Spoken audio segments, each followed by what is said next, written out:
नमस्कार दोस्तों, मैं शुभम। एडीएम कैफे हिंदी में आपका स्वागत है और आज हम लोग बात करने वाले हैं ईरान, इज़राइल और अमेरिका के बीच में भारत किस तरह से लट्टू की तरह फंस चुका है।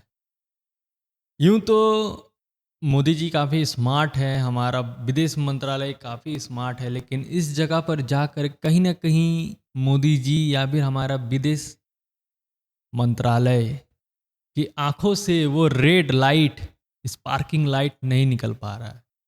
और कहीं न कहीं कुछ डिसीज़न में हम लोग गलती कर चुके हैं, जहाँ पे बुरी तरह से हम फँस गए हैं और इसका असर शायद आने वाले टाइम पे भारत के सभी नागरिकों के ऊपर पड़ेगा।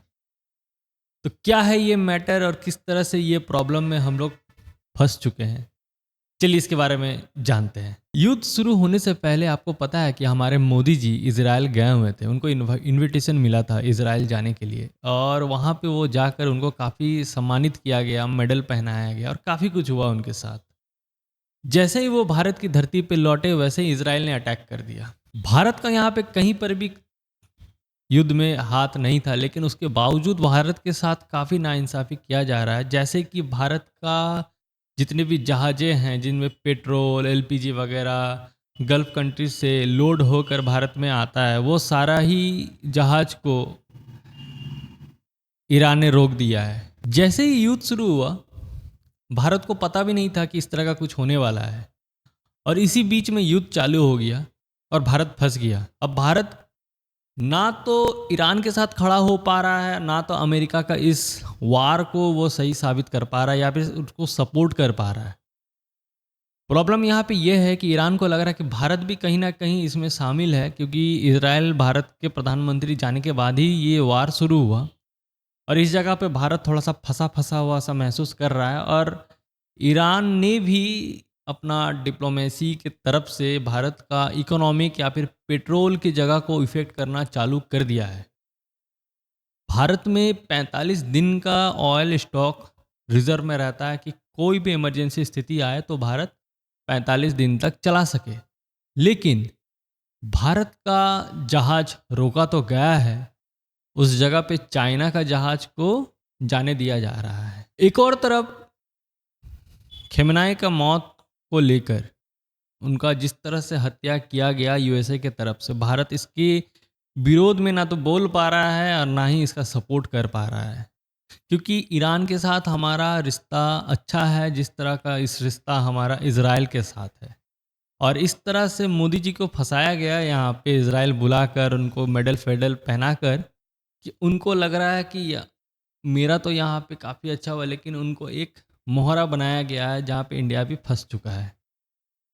इसका एक और एग्जाम्पल अगर आप सुनना चाहते हो तो ईरान का नेवी भारत में मौजूद था विशाखापट्टनम में, जहाँ पे नॉर्मल एक्सरसाइज जैसा होता है दो देशों के बीच में, इस तरह से भारत ने उनको इनवाइट किया था। दैट्स मीन भारत के वो गेस्ट थे। काफ़ी अच्छा से हुआ सारा प्रोग्राम, सारा इवेंट काफ़ी अच्छा से हुआ। जाते टाइम भारत ने माला वाला पहनाया, अच्छे से विदा किया। अतिथि देवो भव का जो भी भाव होता है उस भाव के साथ उनको विदा किया गया। लेकिन अमेरिका ने अटैक करके उस जहाज को नष्ट कर दिया।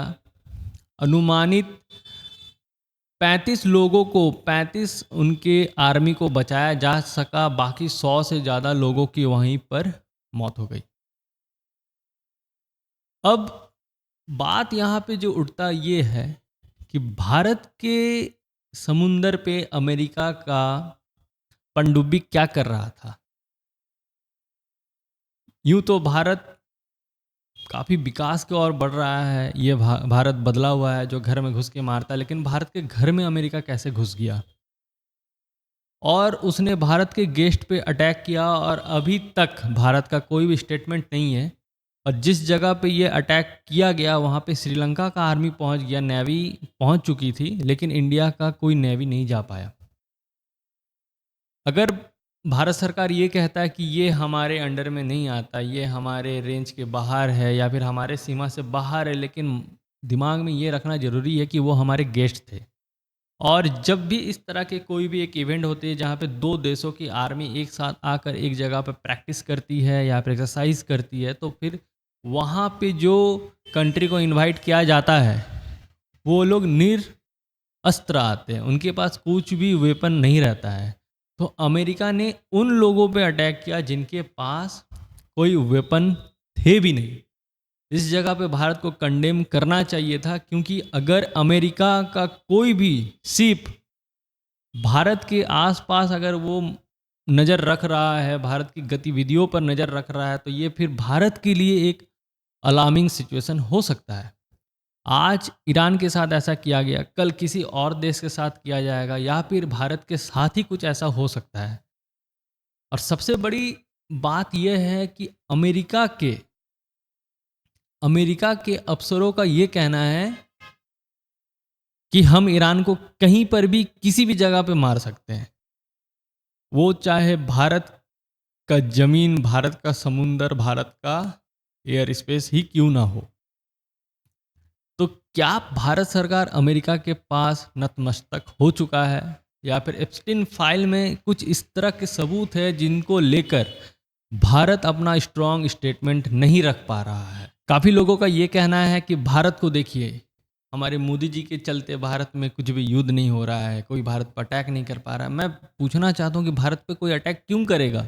जब तक हम किसी को उंगली नहीं करेंगे वो हम पे अटैक क्यों करेगा? सिर्फ भारत ही नहीं, नेपाल में भी नहीं हो रहा है, म्यांमार में भी नहीं हो रहा, भूटान में भी नहीं हो रहा है, चाइना में भी नहीं हो रहा है। काफ़ी सारे ऐसे देश है जिस देश में कुछ भी अटैक नहीं हो रहा है। अटैक उस देश पे हो रहा है जहाँ पे ऑयल है, ऑयल के लिए अमेरिका अटैक कर रहा है। कल को अगर उसको भारत के साथ कुछ खतरा महसूस हुआ तो भारत पे भी अटैक करेगा। ऐसा तो होते हुए आ रहा है कि वो हमेशा पाकिस्तान को सपोर्ट करता है ताकि भारत आगे ना बढ़ पाए। लेकिन भारत सिर्फ मोदी जी के लिए बचा हुआ है ऐसा नहीं है। अगर ऐसा होता तो फिर इससे पहले क्या हम लोग गुलाम थे क्या, या फिर भारत पर अटैक होता था क्या? अमेरिका के दबाव में भारत ने रसिया से ऑयल खरीदना कम कर दिया।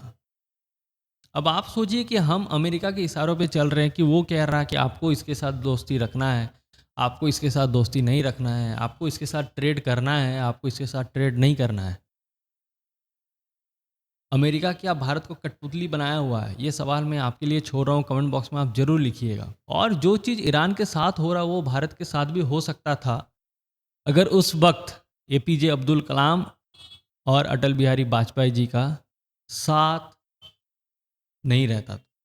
आज हम न्यूक्लियर वेपन हमारे पास है जिसके कारण कोई भी देश हम पे अटैक करने से पहले सोचता है।